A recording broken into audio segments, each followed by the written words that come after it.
Hi, my name is George, aka David Stewart, and today I'm going to be talking to you about coral reefs. Think about the biggest ecosystem you can imagine. What comes to mind? Maybe a rainforest or the jungle? Well, in fact, coral reefs happen to be some of the largest ecosystems in the world, ranging from more than 100,000 square miles.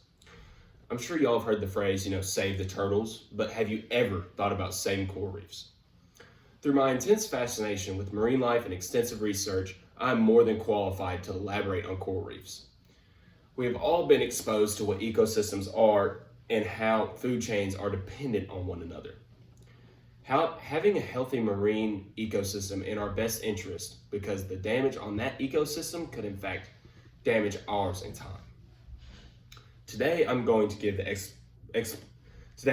explain the problems, causes, and solutions to coral reefs dying.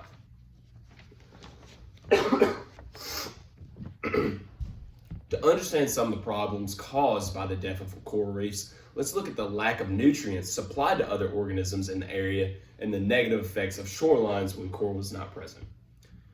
To understand the problem of dying coral reefs, let's look at what coral reefs are and their impact globally.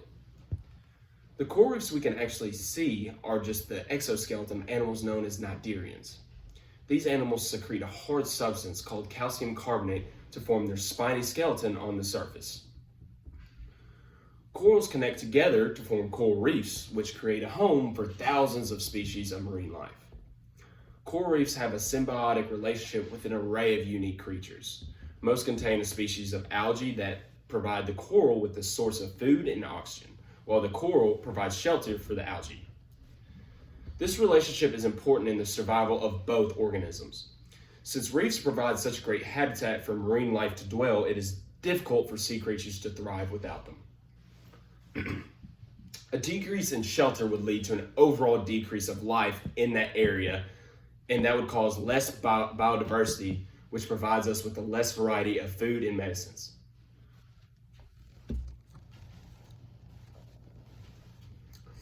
Reefs surprisingly play a big role in protecting coastlines.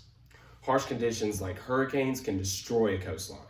Conditions even as simple as unique wave patterns can completely reshape coasts. Coral reefs create a rigid buffer between itself and the unstable grains of sand near the shore. This helps reduce erosion of the beaches we enjoy. Not only are reefs a concern for our health, they are also a source for recreation. Coral reefs provide a place for tourists to explore, and the intricate network of coral can also generate a great place for people to learn about marine ecosystems. A few factors that have been known to contribute to the loss of these reefs. Scientists claim that humans are a leading cause of the damage on coral, especially from overfishing. A post in the news claims that the times before Christopher Columbus, humans have overfished, and recently we have really started to see the consequences. Over the generations, we have cumulatively added to the negative results of harm to our oceans. Although these effects may not be directly our fault, they are our responsibility now.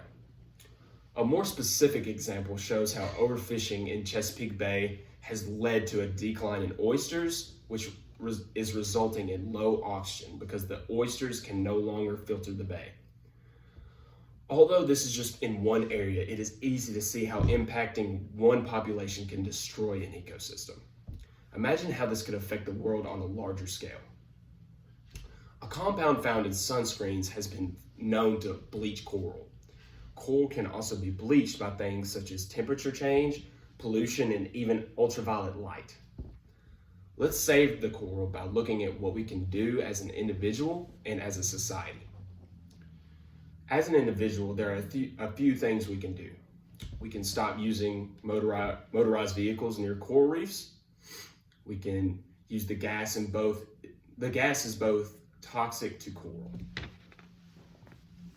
If tourists want to view the coral, they can paddle out to avoid contamination.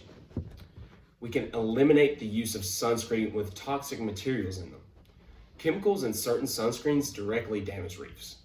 Some companies have made an effort to produce sunscreens that is harmless to marine life. Supporting these companies as an individual can be very impactful. Giving less businesses to companies using harmful ingredients may make them consider their current product. Although there are some things we can do as an individual, there's a lot of things we can do as a society. Reducing the amount of pollution we produce is a major key. Some things as small as pH change is enough to kill off this coral. So pollution is really, really, really bad. Eliminating litter and the release of chemicals into the environment are great places to start. Also, laws have been enforced to prohibit the trespassing of certain areas that can impact coral reefs. Even small contact with things not native to the coral's homeostasis is enough to kill it, especially with humans. Tourists and scuba divers carelessly take coral as a souvenir. A lack of education seems to be the common factor. If stricter laws were enforced to prevent this from happening, exponential growth would occur. In conclusion, you now know the damage that coral reefs are in, and you've now learned the ways to solve this problem. Next time you're out buying sunscreen, don't forget to save the coral reefs. Thank you.